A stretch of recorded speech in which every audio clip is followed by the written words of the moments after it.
My name is Sonny Scroggin. I am privileged to be here today to talk to you about Phoenix. It's a project that I've been involved in over the last almost 3 years now. And it seems to be growing in popularity. Many companies are starting to adopt it within their workplaces. And people are really enjoying it, giving some great feedback. So again, thank you for being here.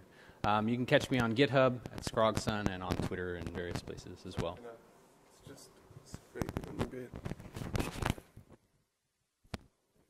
Apparently I have beard problems with the microphone. All right, so before we go too far, we want to make sure that everyone's kind of understands what we're going to be talking about today. So Phoenix itself is a web framework. It is developed with the Elixir programming language. And Elixir is a programming language that runs on the Erlang ecosystem. So Erlang is both a programming language, but it's also a runtime. So it has a virtual machine that is really, really amazing. It's been around for about 30 years, and there's been a lot of great things that have been written with it. So most of the world's mobile traffic is actually going through Erlang.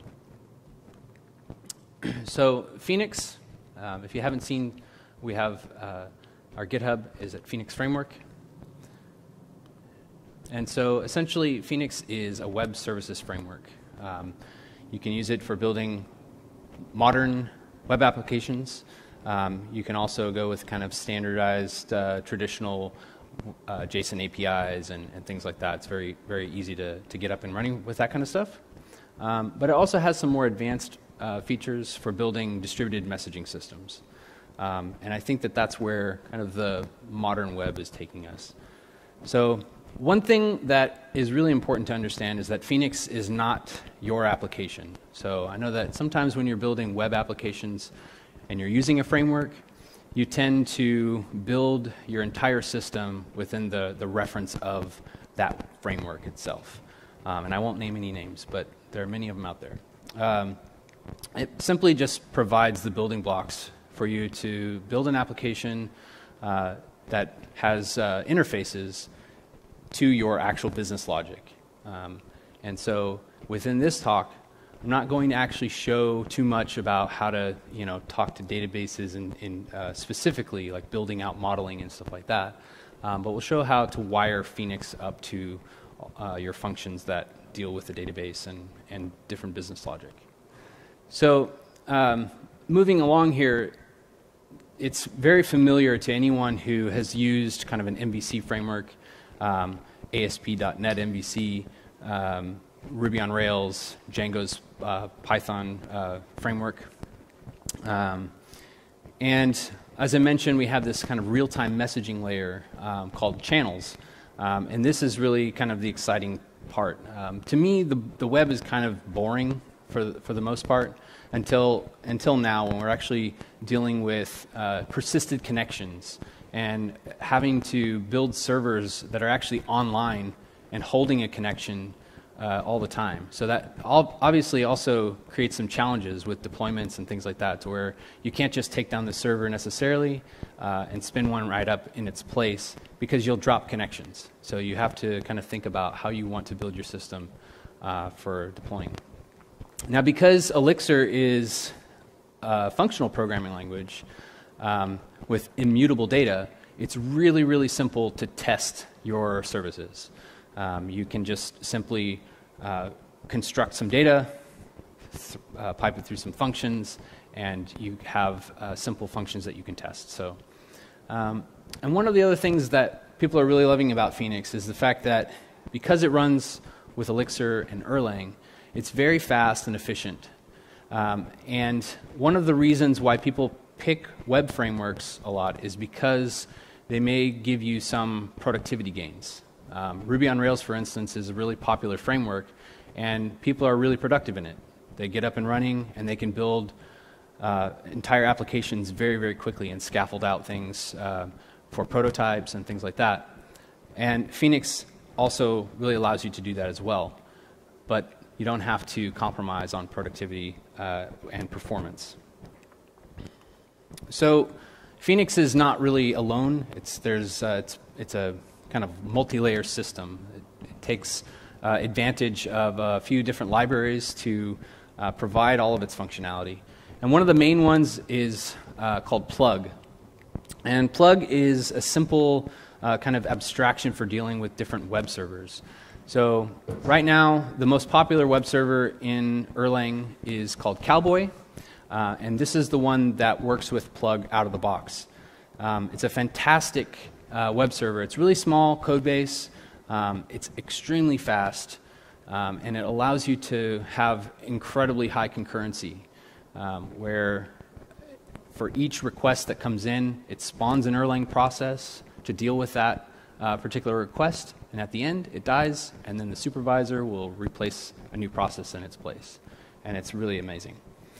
Another tool is Ecto. And Ecto is a library that was built to kind of give you the ability to write nice queries for your data and getting it in and out of the database. And we won't have enough time really to kind of delve into that, but it definitely deserves its own separate talk for sure.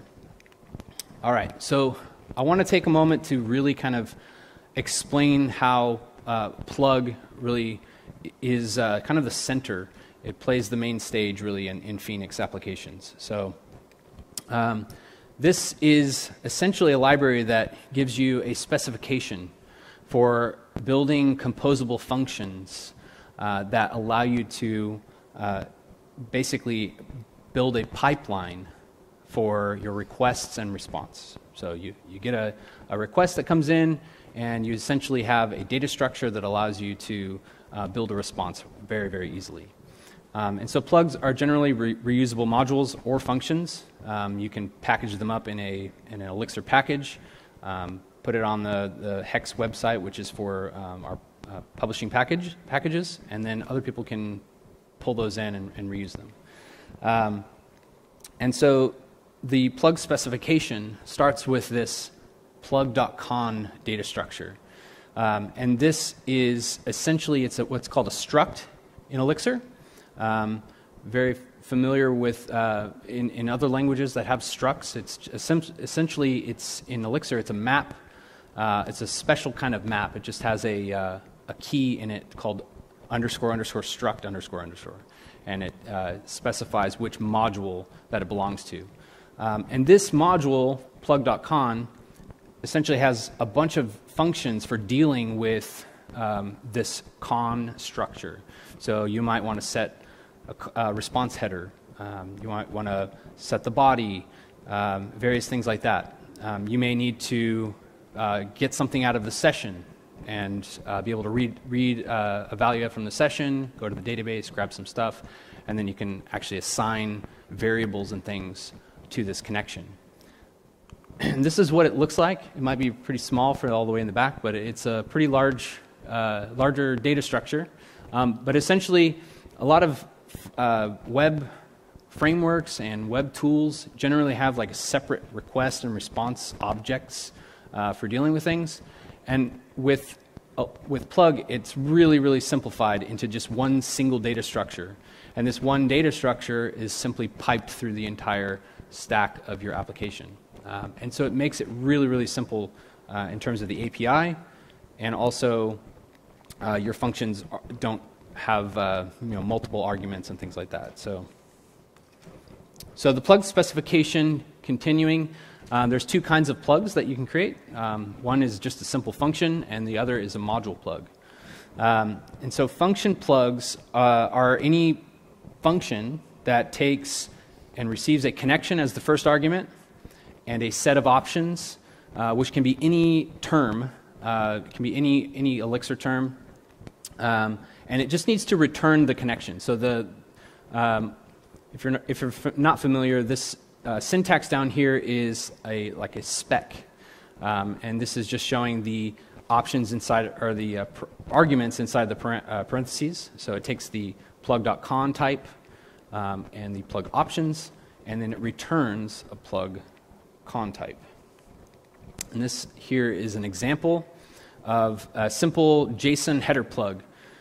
So it just takes the connection here, and it pipes it through this put response content type, and we're just saying application JSON. And that's going to set the one of the response, or it's going to set the content type header on the response headers to application JSON. The other thing is module plugs. So sometimes you might have additional functionality that you need to build a plug properly. And so module plugs allow you to do that very nicely. You just need to define an init1 function. And this is what takes the initial arguments for options for setting up the plug. And then all you need to do is return the options. Now, whether or not you actually modify or transform those options is up to your plug, but you can just essentially return what's passed into it as well. It doesn't matter. And then call to is what's actually called when calling the function itself. It receives the connection and then the options that was returned from init1. And here is an example of a JSON header plug built as a module. Very, very similar. All that's changed is that we've wrapped it in a module and added the init. So Ecto, as I said before, it's just a domain-specific language for writing queries and interacting with the databases.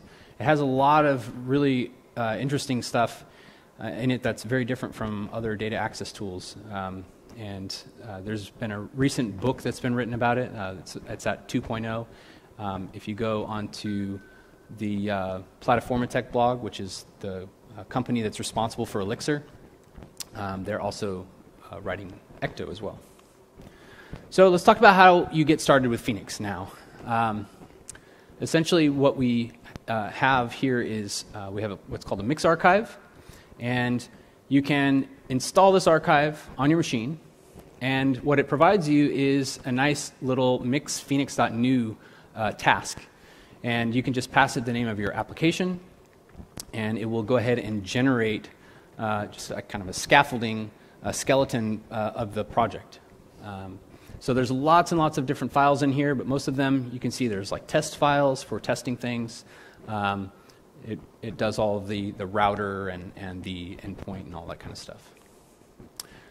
Once you do that, it'll ask you, hey, do you want to install the dependencies? You can say yes. It'll go ahead and fetch the dependencies. You'll notice here that it's running npm install. This is an optional feature.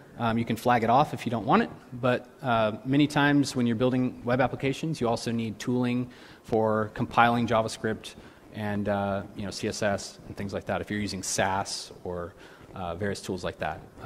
Again, that's an optional thing that you can turn it off if you're just building an API, for instance. And then just gives us some nice friendly message here to cd into the app directory, run mix-ecto.create. That comes from the Ecto library. It just bootstraps the database. And we run mix-phoenix.server to start the server. If you go to localhost 4000, you see just a simple welcome page. And with that, let's get into some code.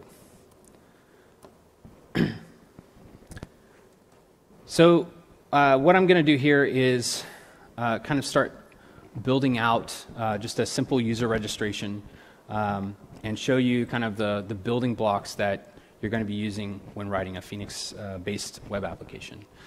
So to start off, just to show you here, this is in the lib directory. We have all Elixir applications usually have a main kind of module. It's usually the name of the application you're building. In this case, we have NDC, and it is an application itself. So what that does is in Elixir, when this start function is called, it's actually going to start what's called a supervisor. So a supervisor is a special process in Erlang that monitors and supervises other processes. And so if one dies, it will actually spawn another one in its place. So you have this really amazing fault-tolerant way of building applications, and you can build trees of supervisors that supervise other supervisors, as in the case here. So the children of this supervisor, we have two of them.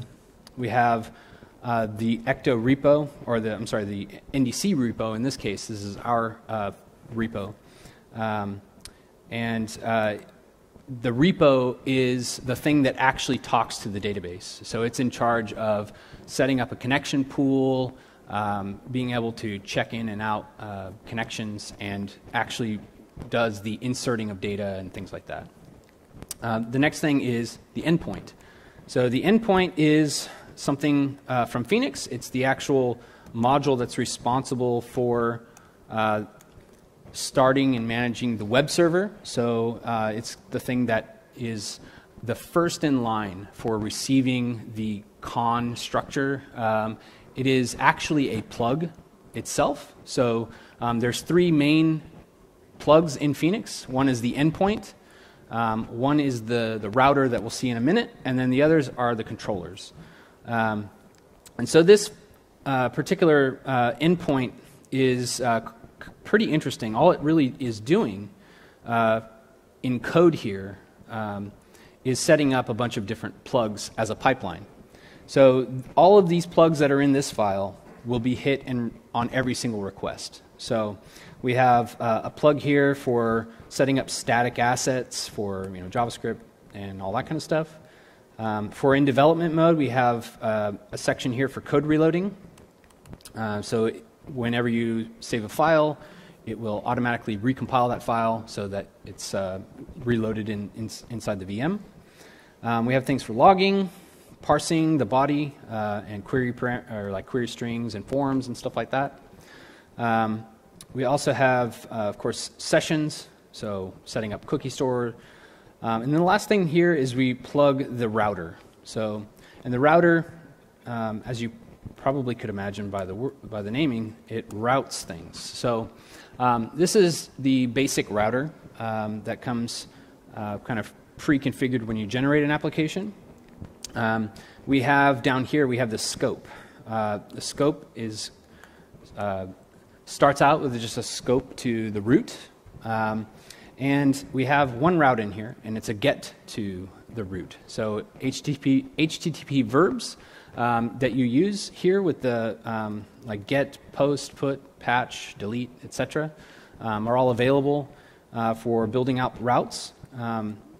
And you simply just specify the path that you want to load it on and some kind of module that will act as the handler for requests that match that route. And also there's this other argument here, index. This is going to be the function inside that module that's going to be responsible for doing the action for that. So, and as we see on here, this is the page controller index action. So it's just rendering out this simple page.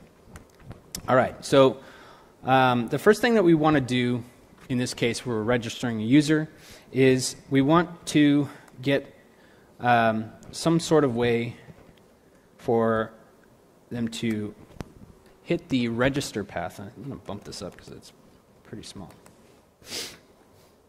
And that didn't seem to bump up the top part. Funny. All right. So we can see by kind of error-driven development here what we need to do next. So it's saying, hey, there's no route for get to /register. And so all we need to do here is type in /register. We are going to create a registration controller. And this one is going to go to the new action.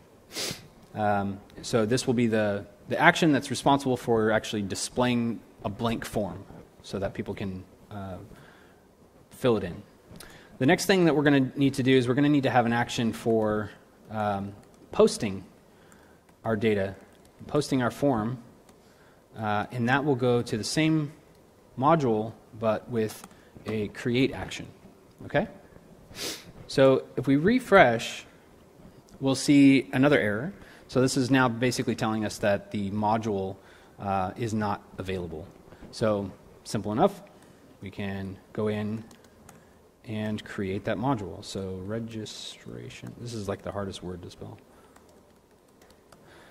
Did I get that right? Yep. Okay. All right. So we create the registration controller file, and now we will create a module. So def module ndc.registration controller. Okay. So with that, we created it, but now we'll see we still have the same error. And you can see here it's saying, hey, there's no init1 function.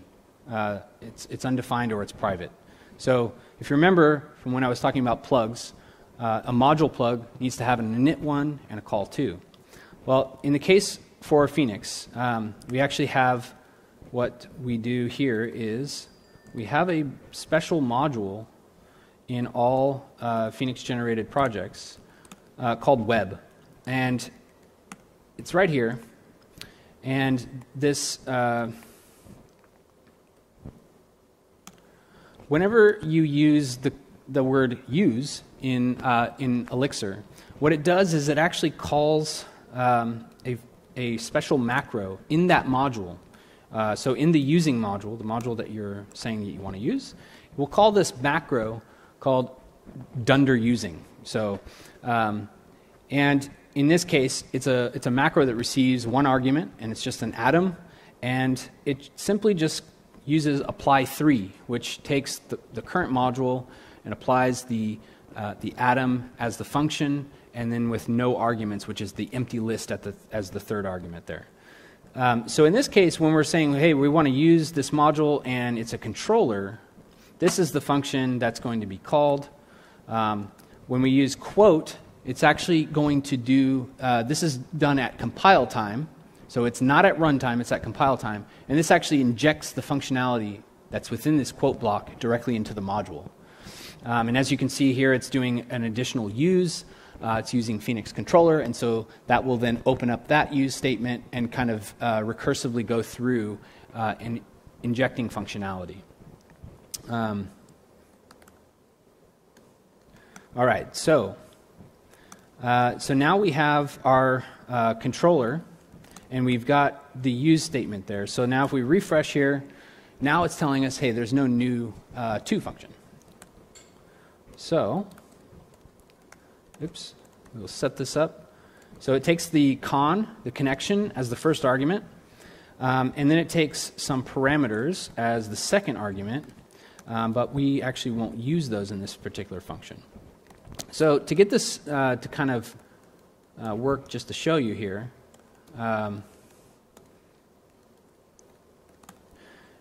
we can just simply use the text function to render out something to the screen. But that's not too fun yet, so let's actually do something real. So we can use the render function, and we can specify a template that we want to render here. And this will be called new.html. And when we get that, we're going to have an error. So we also have a module that you need to specify, which is it's a view module. And this view module is responsible for a couple of things. So if we go into views, I'm just going to create this real quick, and I will explain. Here we go with that registration word again.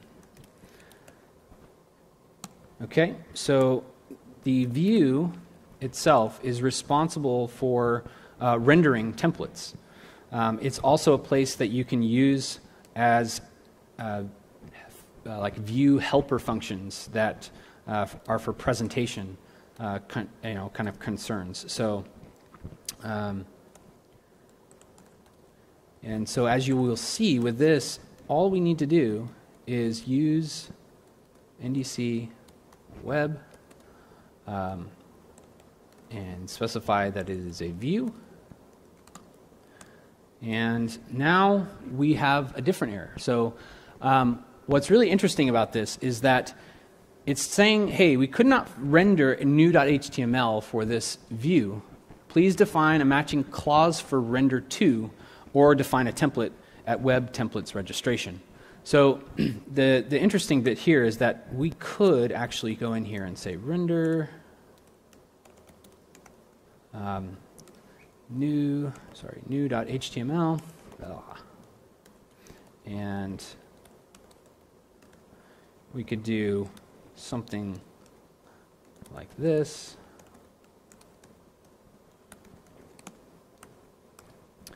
And now we have the string hello world. And so now you can also see that it's actually wrapped in the layout as well. So, okay, but that's not what we want to do. We actually want to get rid of this. And actually, you know what? I'm going to keep that in there for just 1 second, because what's interesting that I want to show you is how the template rendering stuff works. So I'm going to check out a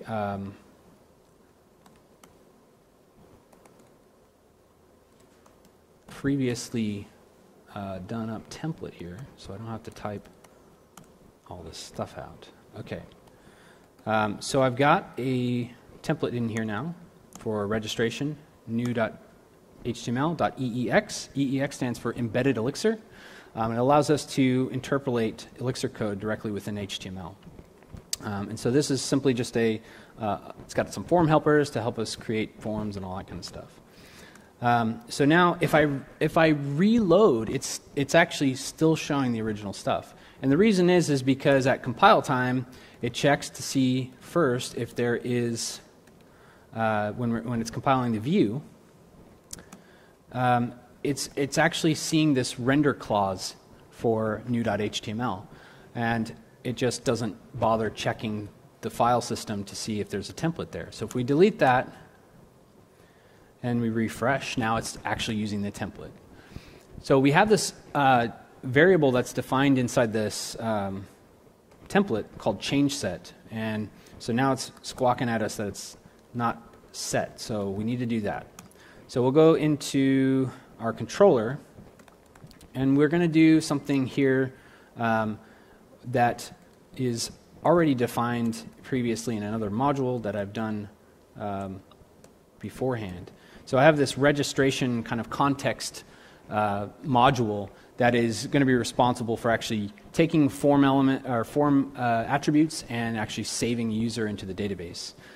So we create this change set thing that comes from Ecto, and we are now going to send that into the view. So now the form actually can render. And so this essentially allows us to have those form helpers, and it works with this change set data structure. It kind of keeps track of changes that we've made on our model, and allows us to do validations and all kinds of really cool stuff. So if I submit the form right now, it's going to fail because the create action doesn't exist yet. So easy enough, we can just define that real quick. So create, it's going to take the con, and this time it's going to take, we are going to use this, so it's going to take a map and registration, and then it's going to be the params here will be another map, so it's kind of a nested map here. So I also have here we have this registration module, and we've got a function on it called register user. There we go. It just takes the params from the form. And we're going to pattern match on this. So this function will return either an OK tuple with our user or an error and a change set. And this is kind of idiomatic Elixir code here. We always usually use pattern matching on everything. As you can see here, I have pattern matching in the function head as well, specifying that I want to match on the data structure that's actually coming into my function. And so with here in the success case, we want to take the connection and we want to pipe it through a series of functions. So one of the things that we want to do is we want to put a flash message to let our user know that they've signed in or that they've registered.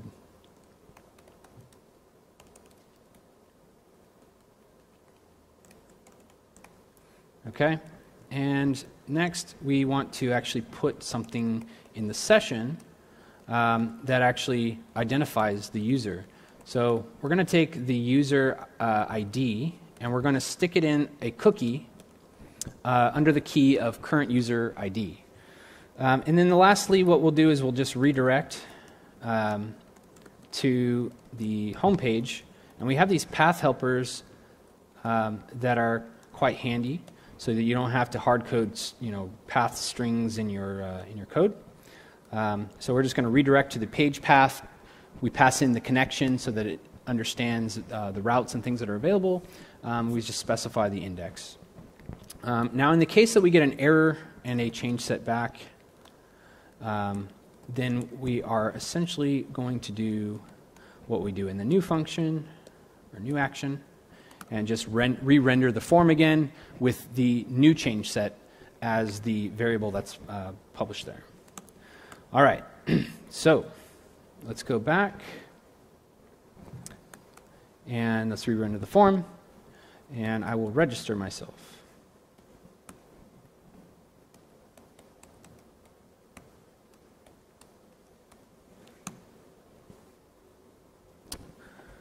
All right.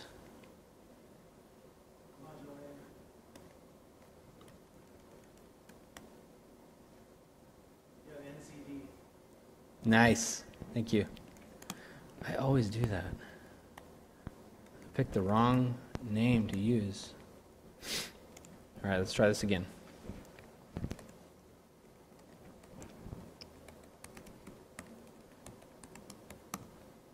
Boom. Okay. We registered. Wonderful. Okay. So the next thing, we actually want to prove that we actually did register and that we're signed in, right? So we'll go ahead and change this welcome to Phoenix to welcome to the name of, well, myself in this case, because I'm signed in. So what I'm going to do here is we're going to create in the web directory just a simple plugs directory, and I'm going to create an auth module. And this auth module is just going to be a plug. So we will define a module called NDC auth.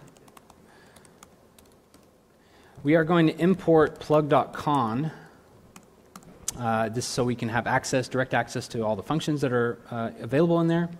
So we will define our init1 function. It's going to take some options that we actually don't care about. So we're just going to return those options directly. We have a call function, which is going to receive the con and some options that we don't care about. And almost there. So we are going to get a user.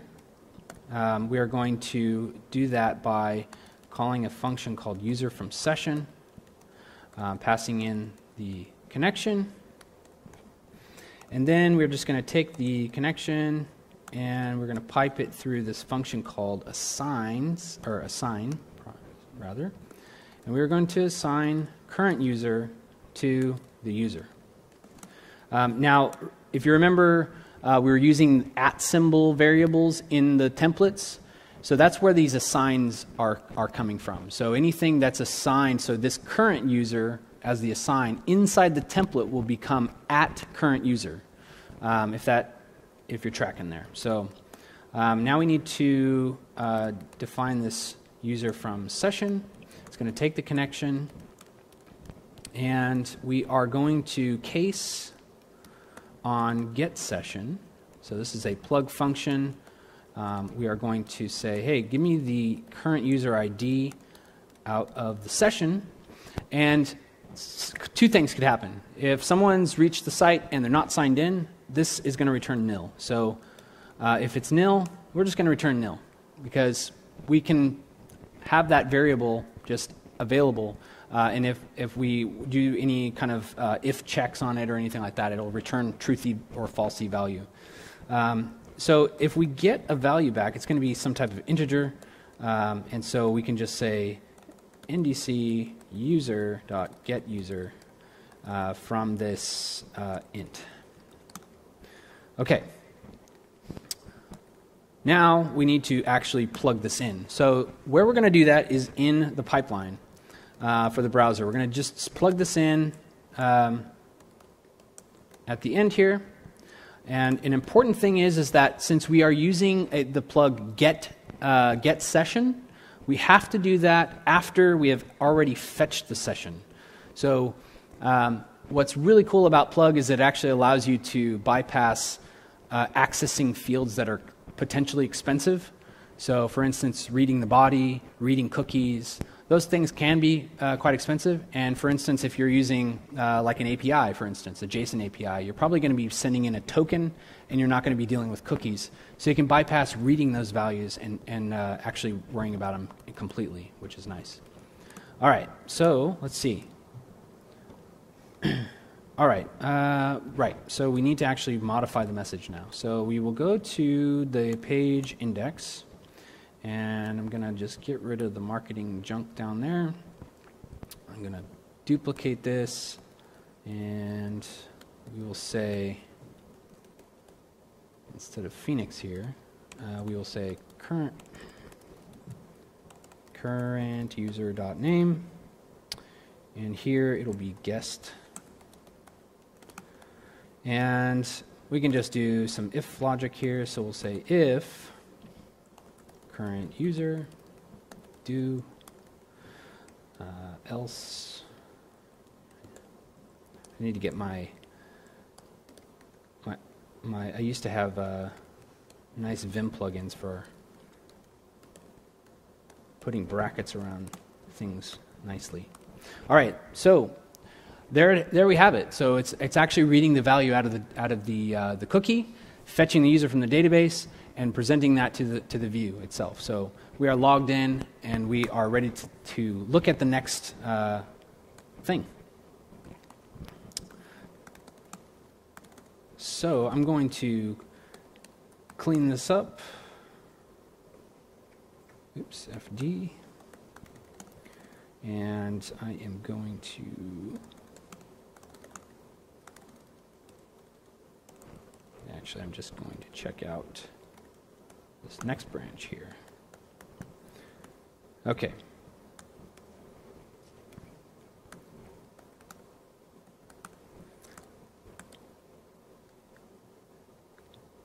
Cool. All right, so the next thing we're going to talk about is channels. So channels are essentially a way to route messages by events to different handlers throughout your application via this thing called topics. By default, Phoenix ships with support for WebSockets and long polling. If you need that, if you're still, serving browsers that are ancient. The channels basically works around this WebSocket connection, persistent connection, and it has this pub/sub abstraction that allows different processes within the Erlang VM to subscribe to topics and be notified when things happen. So they're very similar to controllers, except for the fact that they are bidirectional. So and instead of doing request response, you get a connection and you just maintain that connection via the socket. We also ship with Phoenix.js, which is a JavaScript client for dealing with building browser stuff, which we'll see in a moment. So topics are pretty simple. You have a sub or a main topic like rooms, and then you can have a subtopic, and they're just split by colons here. And then channel routing is pretty simple. You have a user socket module, and you can just plug this in here and just say channel rooms :*. So this asterisk is a wildcard. So it says, hey, anything else after this is going to be some subtopic, and we can match on it. And then finally we say, hey, we want to route any of messages that match this pattern, go to the room channel. So the client API is, of course, in this case, is going to be JavaScript. And there is a warning there, just in case. This is ES6 JavaScript, makes it a little bit more friendly to work with. Essentially, all you have to do is import the socket module from Phoenix, from the package.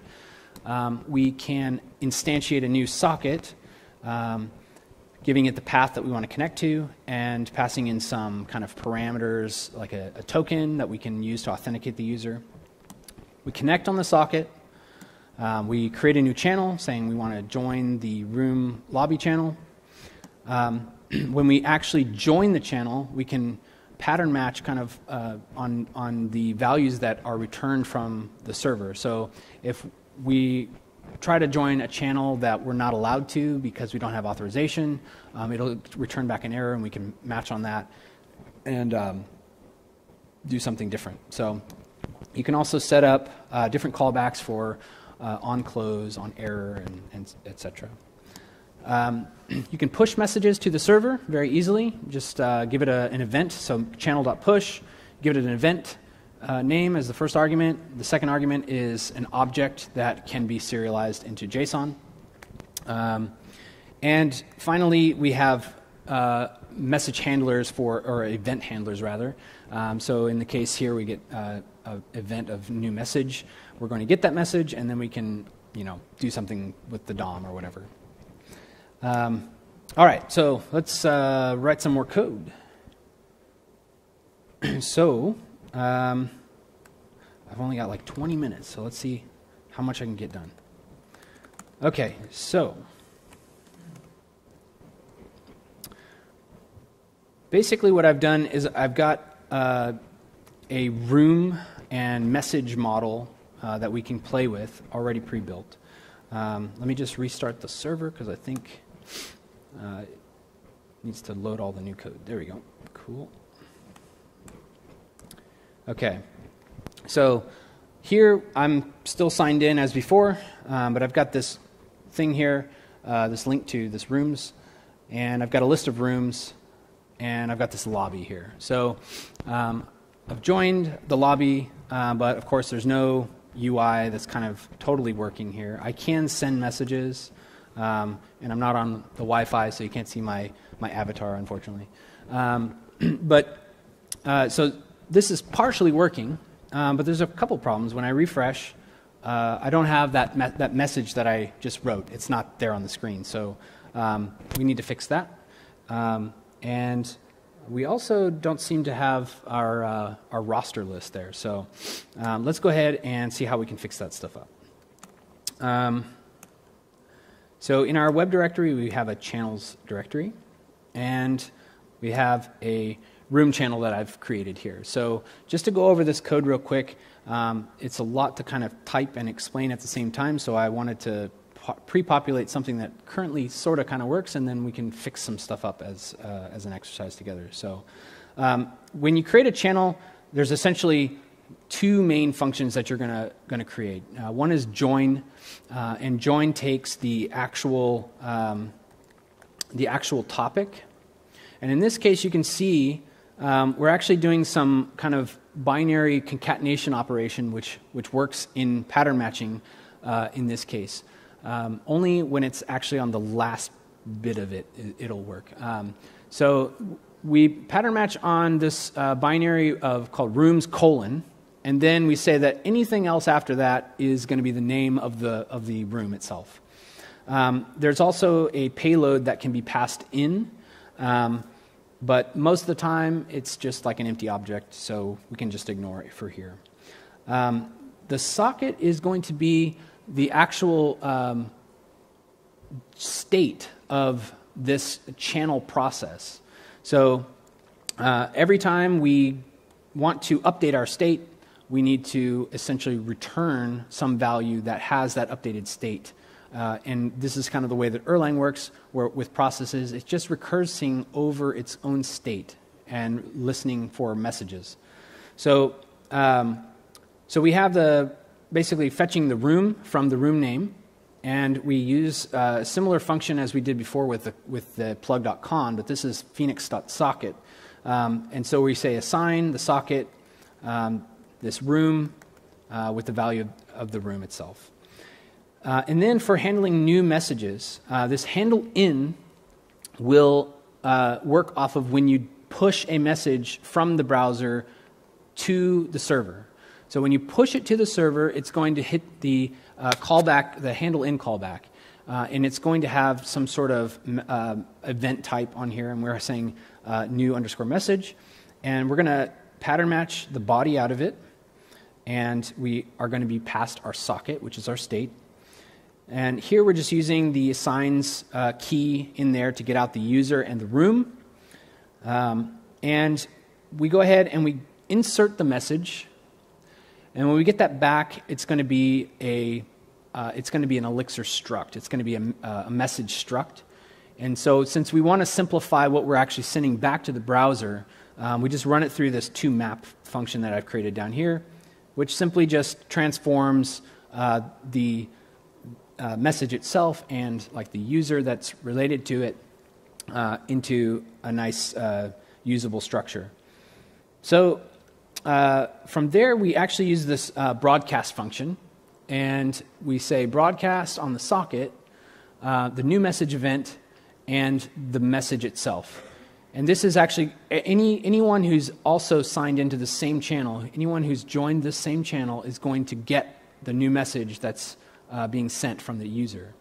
So, and then finally down here, we just say that, hey, we also want to reply back to tell the client that, yep, we got the message, it was received, it's all good.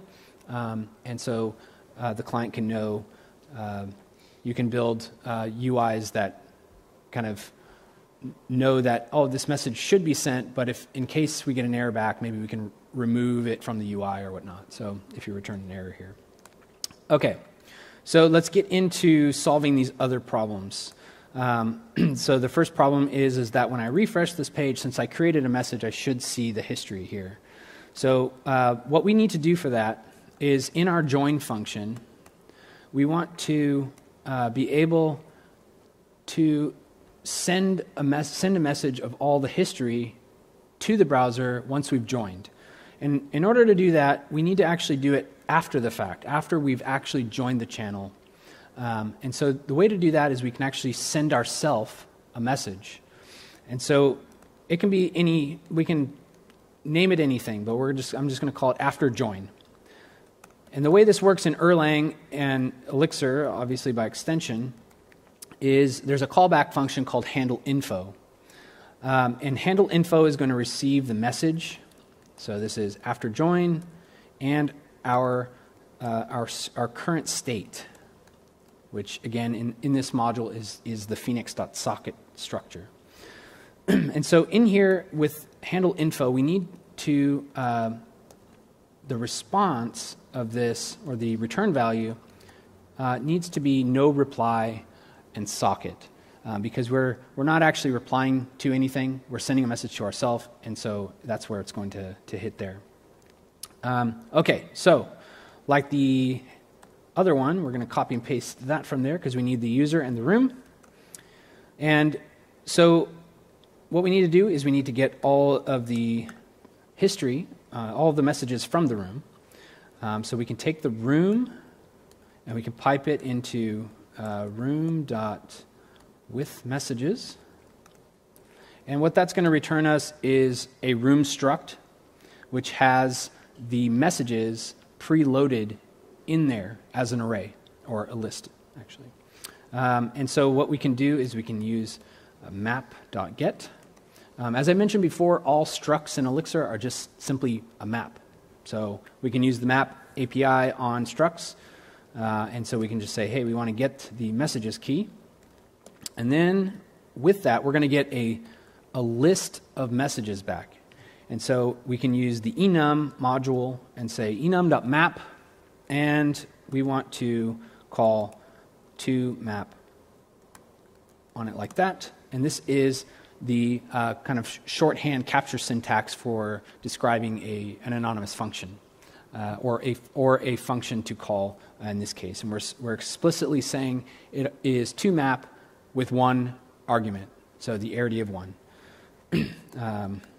Okay, so we have our messages, and now we just need to push those down to the socket. And we're using push here instead of broadcast because the difference is that broadcast sends it to everyone who's connected. And in this case, we just want to send it to the user that just connected. So we're going to say message history. And we need to encode this into a structure that can actually be encoded into JSON. It can't just be a lists. So we can say messages, messages, and then it will essentially work. So if I refresh, now we see our history being populated to the browser, which is great. But now we need to fix our roster. So Phoenix actually comes with a really, really interesting and cool thing called presence. And it came out of a history of receiving many, many questions about how to implement something like presence, where you see a list of users that are currently online. And it came out of many people asking questions about how to solve this problem. And at first it seemed pretty trivial, but after doing some research, and especially within Phoenix, and when you're building Elixir and Erlang applications specifically, you're thinking about building distributed systems. You need to think about how your application is going to work when you have more than one computer. And more than one computer is actually connected to each other over the network. So with Phoenix, you simply can spin up a cluster of machines, have them all connect to each other, and anyone can connect via channels to any one of those machines. If you have a load balancer in front, then when one person sends a message, it automatically will publish that message across the entire cluster. And everyone who is on a channel, on that same channel, will now receive that message. And so everything is completely location transparent. It just works because Erlang. So we have Erlang to thank for that. Okay, so we're going to use presence real quick. I'm going to show you how this works. So we are going to push a new message down the socket. The event is going to be called presence state. And we're just going to use presence.list on the socket.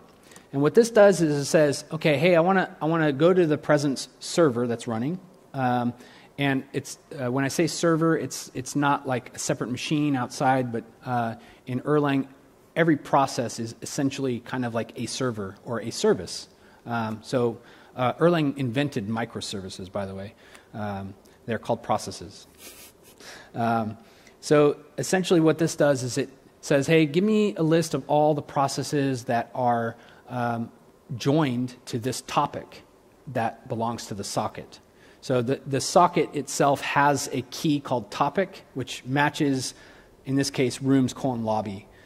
So it says, hey, give me all the processes that are in there, and we can push down the state of all the people that are in there. So and this currently still won't work because we're not actually tracking our process. So we can use presence.track. We pass in the socket. We can give it some kind of key to key it on, which will just be the user ID. And then we can pass in some metadata that we want to track along with that. So in this case, I've created this function called user meta, and it essentially just returns a map of the username and the avatar image URL, which unfortunately is not seeming to work because I don't have internet. So if we refresh, now our roster is working. And if I open up a incognito window, I can go over here and I can register as Brian Hunter. And I don't know his email address off the top of my head, so I'll just make one up. All right, so he's registered. And when I click this room here, the lobby, you can see immediately both browsers are now showing that they're connected. Brian can send me a message. It's immediately over there. And hey, Brian. Bam! So that is channels in a nutshell. There's a lot more to learn about it. There's a lot, well, actually, there's not really a whole lot more to learn about it. It's a really pretty simple feature. It's a really small API, but there's a lot of interesting things you could build with it.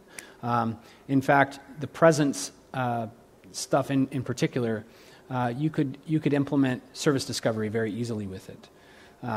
And if anyone wants to talk more about that, I definitely would love to chat about it afterwards. So I've got about 5 more minutes to wrap some stuff up, and then I'll be up for some questions.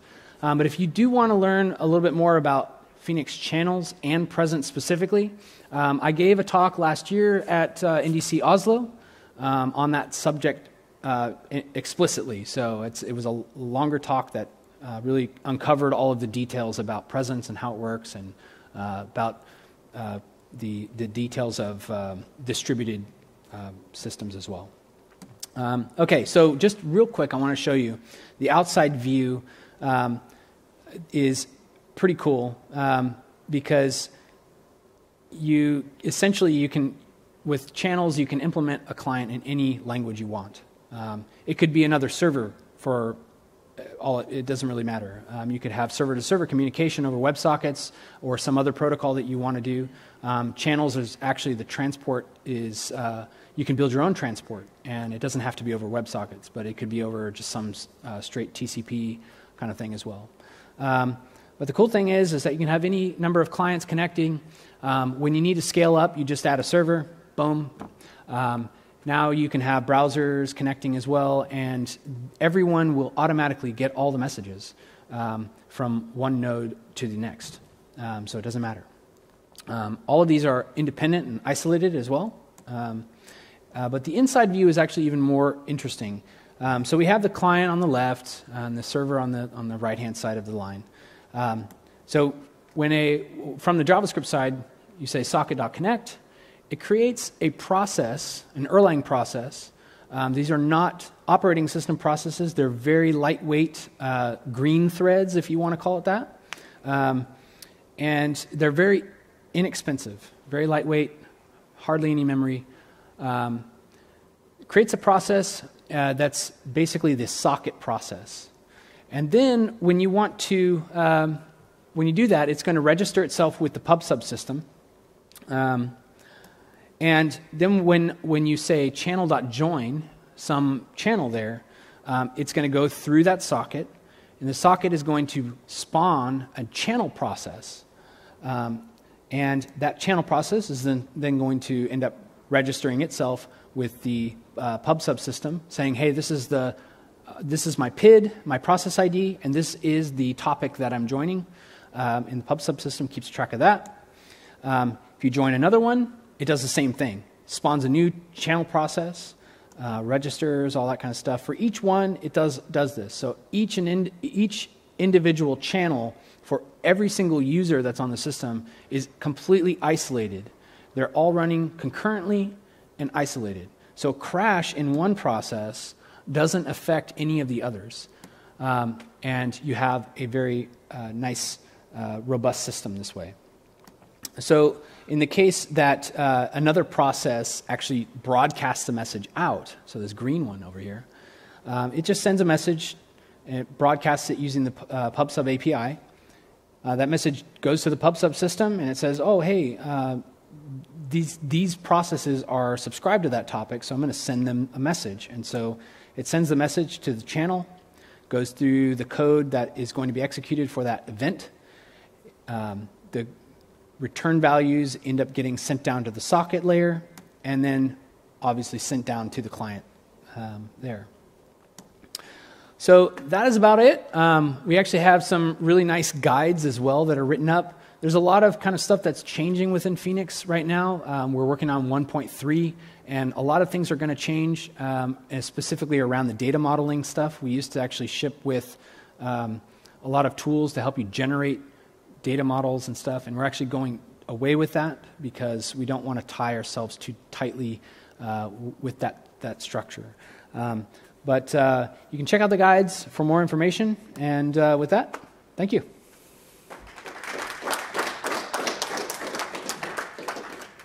And I think I have time for like one question.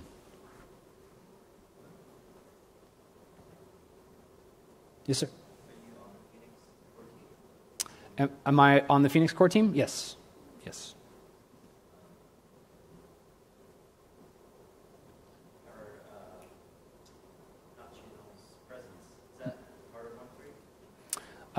Presence was a part of 1.2. So yeah, I came out with Phoenix 1.2. All right, awesome. Thank you.